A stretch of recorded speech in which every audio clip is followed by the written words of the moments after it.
بسم اللہ الرحمن الرحیم. آپ دیکھ رہے ہیں یوٹیوب چینل دل تھام کے. میں ہوں رانا ظفر اقبال ظفر. اس ویڈیو میں ہم آپ کو جناب روسی صدر پیوٹن نے جو خطاب کیا ہے اس کی تفصیل بتائیں گے. اس کے بعد جناب روسی فوج کی پیش قدمی کے حوالے سے یورپی یونین، چینی صدر، یوکرینی صدر، روسی وزیر خارجہ اور دیگر جو دنیا ہے ان کا کیا موقف ہے اس حوالے سے، اور یوکرینی صدر نے لاسٹ میں کیا کہا ہے اور وہ کس طرح اپنے دوستوں سے گلہ کر رہا ہے، اس پہ تفصیل سے بات کریں گے. تو چلتے ہیں جناب ویڈیو کی طرف، مگر اس سے پہلے چینل کو سبسکرائب کر لیں، لائک کریں اور شیئر کر کے اپنی محبت کا ثبوت دیں. روسی صدر پیوٹن نے یوکرینی فوج کو کہا ہے کہ یوکرینی فوج حکومت کا تختہ الٹ گئی. یوکرین کی قیادت دہشت گردوں اور نشے کے عادی افراد پر مشتمل ہے. ہمارے لیے یوکرینی قیادت کی نسبت آپ کے ساتھ بات کرنا آسان ہے. اپنی بات کو جاری رکھتے ہوئے انہوں نے کہا کہ یوکرینی فوج کو اپنی حکومت کو بچوں، بیویوں اور پیاروں کو انسانی ڈال کے طور پر استعمال کرنے کی اجازت نہیں دینی چاہیے. یوکرین پر عالمی دباؤ مسترد کر کے حملہ کرنے والے روس کے صدر پیوٹن نے یوکرین کی فوج سے گزارش کی ہے کہ وہ دارالحکومت کیف میں موجود قیادت کو ہٹا دے، تختہ الٹا دے جس کا مطلب. دوسری جانب روسی فوج کی پیش قدمی جاری ہے. غیر ملکی میڈیا کے مطابق روسی فوج یوکرین میں پیش قدمی جاری رکھے ہوئے ہے، تاہم یوکرین نے کہا ہے کہ اس نے روسی فوج کی پیش قدمی کو روک دیا ہے اور روسی کو پیچھے دھکیلا ہے جنہوں نے دارالحکومت کیف کے باہر ایئر فیلڈ پر قبضہ کیا تھا. یورپی یونین نے اس حوالے سے کہا ہے کہ اے ایف پی کے مطابق یورپی یونین کا اپنا ان کا جو بیان ہے اس میں انہوں نے کہا کہ روسی صدر یوکرین کو تباہ کرنا چاہتے ہیں اور ان کا یہ عمل جنگ عظیم دوم میں نازیوں سے ملتا جلتا ہے. یورپی یونین کے ترجمان پیٹر ستانو نے کہا ہے کہ وہ یوکرین کو نازیوں سے پاک کرنے کی بات کر رہے ہیں، لیکن خود وہی کر رہے ہیں جو نازی کرتے تھے. ان کے دماغ میں بس یہ کچھ ہے. چینی صدر نے اس حوالے سے دوسری طرف فون کال کے دوران چینی صدر شی جن پنگ نے روسی صدر پیوٹن کو آگاہ کیا ہے کہ وہ اس بحران کو مذاکرات کے ذریعے حل کرنے کی حمایت کرتا ہے. چینی صدر نے کہا کہ مشرقی یوکرین کی صورتحال تیز سے بدل رہی ہے اور چین یوکرین اور روس کی مذاکرات کے ذریعے مسئلے کو حل کرنے کی حمایت کرتا ہے. پر یوکرین کے صدر نے کہا ہے کہ مزید برآں اس نے کہا کہ جنگی تجربہ رکھنے والے یورپی یوکرین کا دفاع کرنے کے لیے رضاکارانہ طور پر اپنی خدمات پیش کریں.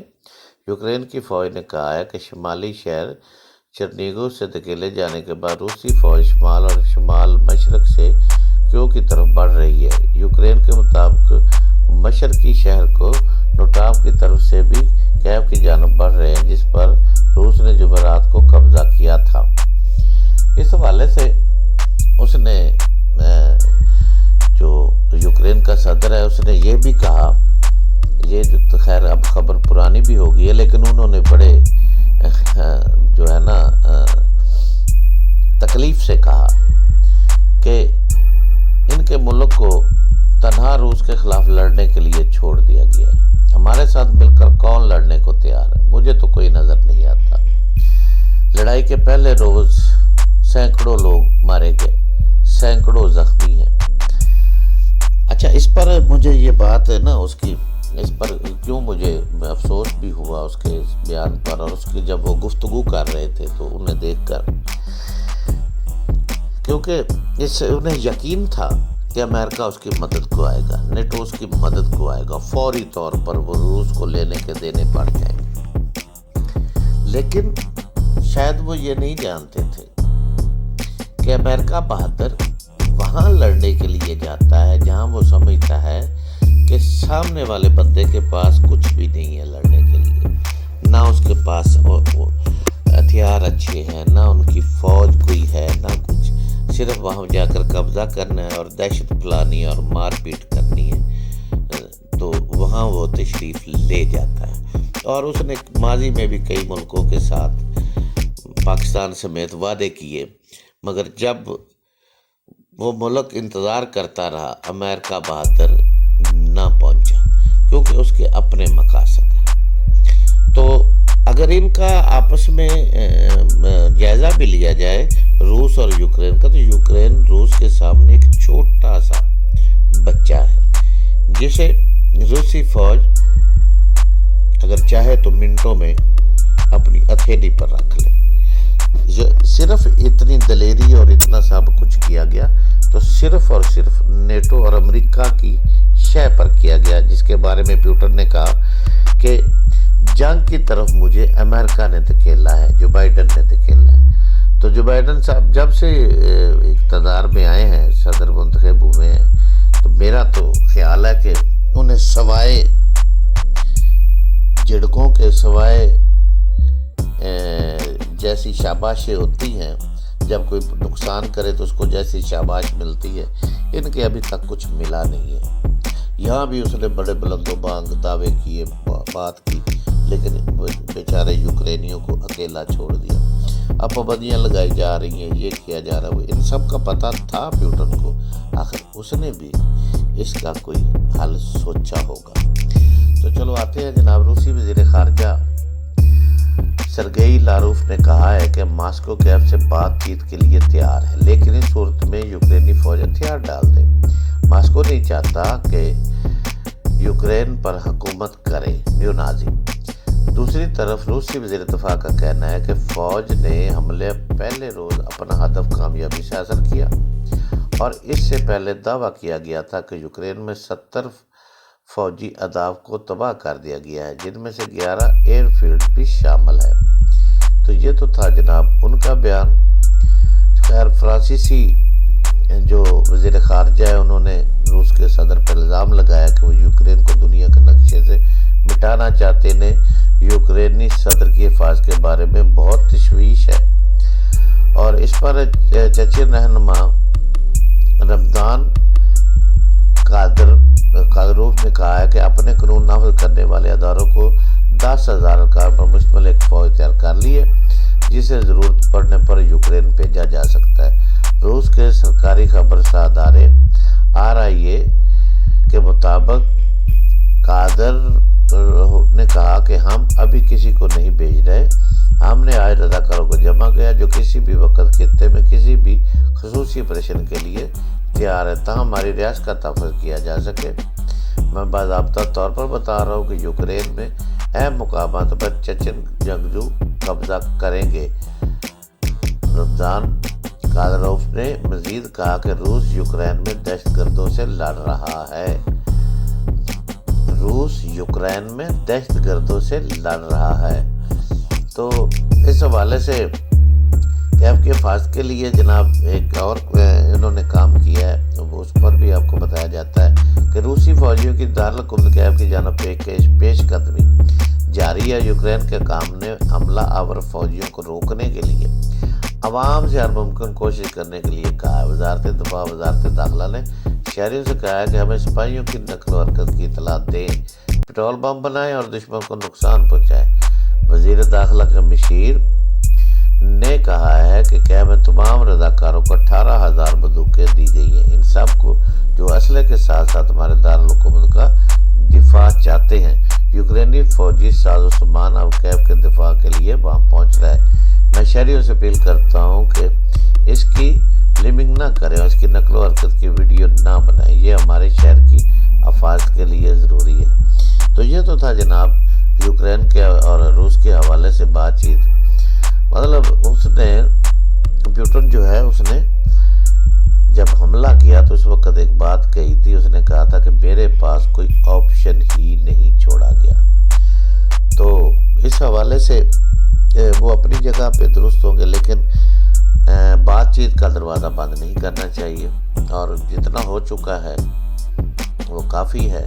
یوکرین کو بھی پتہ چل گیا کہ نیٹو اس کے لیے کیا کر سکتا ہے. تو اس لیے چاہیے روس کو اور یوکرین کو کہ وہ ایک پلیٹ فارم پر اکٹھے ہوں اور مذاکرات کی میز پر اپنے معاملات کو حل کریں، نہ کہ یہ اگر جنگ جو ہی بڑھتی گئی چلی گئی تو پھر یہ عالمی جنگ بھی بن سکتی ہے. تو اس سے بچا جائے. ایک بیان میں دیکھ کر بڑا حیران ہوا جی، پریشان ہو گیا میں. تو وہ جناب بیان ہے یوسف رضا گیلانی صاحب کا. تو اس بیان کو پہلے میں آپ کو سناتا ہوں جی، پھر اس پر بات کریں گے. سینڈ میں قائد طرف سید یوسف رضا گیلانی نے کہا ہے کہ ہم عدم اعتماد کریں گے، جس کی ابتدا لانگ مارچ سے کر رہے ہیں. عدم اعتماد میں ایسے ایسے چہرے دیکھیں گے کہ یہ پریشان ہو جائیں گے. انہوں نے کہا کہ حکومت کی بکھلاہٹ سے ہم کامیاب ہو گئے ہیں. سندھ میں گورنر راج کی ضرورت نہیں. یہ سندھ میں مارچ کی بات کر رہے ہیں، جبکہ ہم کسی ایک صوبے تک محدود نہیں. ہم ملک گیر مارچ کے ذریعے عوام کی جنگ لڑ رہے ہیں. ہمارے ایجنڈے پر اپوزیشن ایک ہے. انہوں نے کہا کہ حکومت اپنا کوئی وعدہ پورا نہیں کر سکی. عوام مہنگائی کی چکی میں پس رہے ہیں. حکومت کے خلاف لانگ مارچ چاہتے ہیں. جو حکومت اپنے منشور پر عمل درآمد نہ کرا سکے اس کی گیم ختم ہو جاتی ہے. اس لیے ہم نے ملک گیر کال دی ہے. انہوں نے کہا 27 فروری کو عوامی مارچ کر رہے ہیں، 2 مارچ کو عوام صادق آباد، جبکہ 3 مارچ کو ملتان پہنچے گی. بغیرت کے خلاف ہم نے سینٹ میں آواز اٹھائی. آرڈیننس کے اس قسم کے کالے قانون کو مسترد کرتے ہیں. ہمارے تمام سیاسی جماعتوں سے مذاکرات جاری ہیں. پیپل پارٹی کے خلاف کے سامنے کوئی کھڑا نہیں ہو سکے گا. بلاول بھٹو کا ملتان میں فقد المثال استقبال ہوگا. ملتان کی عوام ثابت کرے گی کہ ملتان کس کا ہے. انہوں نے روس یوکرین تنازع میں بھی ہمیں بیلنس پالیسی اختیار کرنی چاہیے کہا. تو یہاں پر جناب جو ہے اتنا استقبال ہوگا تو یہ ہوگا تو وہ ہوگا پنجاب کے حوالے سے. تو پنجاب اسمبلی میں ان کا ایک ممبر ہے یا 2 ہیں، میرا خیال ایک ہی ہے. تو یہ ہے ان کی پنجاب میں طاقت. دوسری بات انہوں نے یہ کہی کہ ایسے چہرے دیکھیں گے کہ یہ پریشان ہو جائے. اس پر مجھے سینٹ الیکشن یاد آ گئے. واقعی ایسے چہرے آپ دکھاتے ہیں بھائی. جب آپ کا بیٹا سینٹ کی بولی لگا رہا تھا، پیسے گن گن کر دے رہا تھا، دتھیوں کی دتھیاں اور بوریوں کی بوریاں آپ لوگوں نے لٹائیں اور سینٹ کے الیکشن میں کامیابی حاصل کی، تو اس سے بڑا اور کیا ظلم ہوگا. جن کو آپ خریدیں گے ان کو آپ اربوں روپے دیں گے اور پھر وہ آ کر عوام کی کھال اتاریں گے، لوٹیں گے. وہی روپے آپ لوگ لوٹیں گے. جس طرح آپ نے وزارت عظمیٰ کے دور میں جس طرح لوٹ مار کی گئی، جس طرح وہ گفٹ میں ملا ہار جناب گھر لے گئے. یوسف رضا گیلانی صاحب کو میرا خیال ہے کہ ایسے بیان نہیں دینے چاہیے، بلکہ انہیں تو بیان دینا ہی نہیں چاہیے تھا. جس دن اس کے بیٹے کی ویڈیو منظر عام پر آئی تھی اس دن انہیں سیاست ہی چھوڑ دینی چاہیے تھی. معلوم نہیں کہ لوگوں کے چہروں پر کیسے نقاب ہے، ان کی آنکھوں میں کس طرح کا شاید کوئی شرم و حیا ہی نہیں رہ گیا ہے کہ یہ لوگ ایک طرف سے پکڑے جاتے ہیں، ایک طرف سے ان کا چہرہ بے نقاب ہو جاتا ہے اور اسی عوام کو آ کر یہ پھر ایک نئی بات بتا رہے ہوتے ہیں، ایک نئی بات سنا رہے ہوتے ہیں. ہاں ہو سکتا ہے عدم اعتماد میں ایسے چہرے آ جائیں جو آپ کے ہاتھ بکے ہوں گے، اور جن کے ضمیر بک جاتے ہیں وہ انسان نہیں ہوتے. تو میں سمجھتا ہوں کہ جنہیں عوام اعتماد دے کر اسمبلیوں میں بھیجتی ہے وہ اپنا بکنا بند کرے، تاکہ کم از کم ایسی باشعور اسمبلی پیدا ہو سکے جو ملک پاکستان اور مٹی پر اپنی جانیں فدا بھی کرے اور اس کی آبیاری کے لیے دن رات ایک کرے اور کرپشن جیسے ناسور کو جڑ سے اکھاڑ پھینکے، نہ کہ تم جیسے سیاستدان کو مزید ہوا دی جائے.